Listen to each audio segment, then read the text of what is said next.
of urgency is essential. When I look around the globe, Russia, China, Iran, North Korea, and others are increasing their collaboration and their cooperation as their interests align against us. We see this clearly in Ukraine. While President Trump pushes for a peaceful resolution to a horrible war, China continues to fund Putin's war machine. Iran continues to supply technology and weapons. And North Korean combat troops remain in Russia on Ukraine's border. And of course, there's a confluence between Russia, Iran, and Venezuela and their dark fleet of oil tankers that is helping to fund the war. In the Arctic and the high north, we see a similar trend.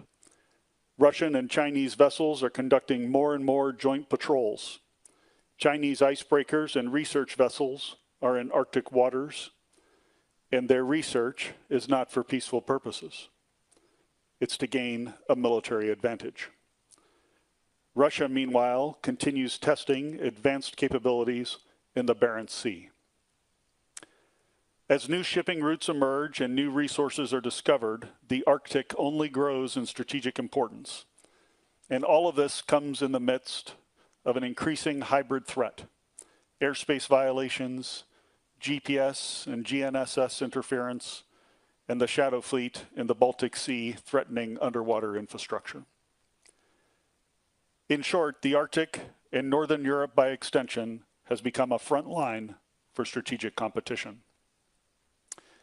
Within NATO, Allied Command Operations, the command that SACEUR oversees, has taken steps to strengthen our deterrent posture, much of which is oriented in that northern region, here.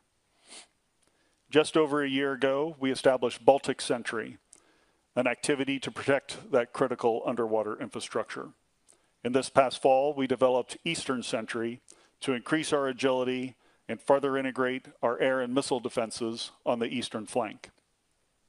More recently, in just the past month, we've realigned the boundaries of our joint commands, and now Joint Force Command Norfolk brings together NATO's activities in the Arctic under one command, allowing us to better defend all allies in Europe, in the Arctic, and the strategic approaches to North America. Allies are also working together closely on Arctic issues.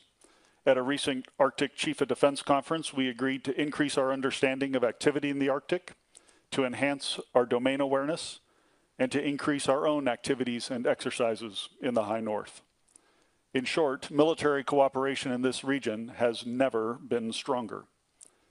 Moving forward, we intend to expand our intelligence, surveillance, and reconnaissance capabilities, to improve our infrastructure and logistics for military mobility, and to strengthen our presence with Arctic-capable forces, many of those forces here in Sweden.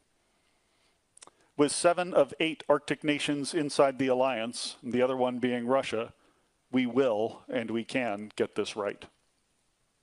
Now, what's Sweden's role? As our newest ally, Sweden is instrumental. 2 years in, and you have already demonstrated exceptional commitment. You're the framework nation for our forward land forces in Finland.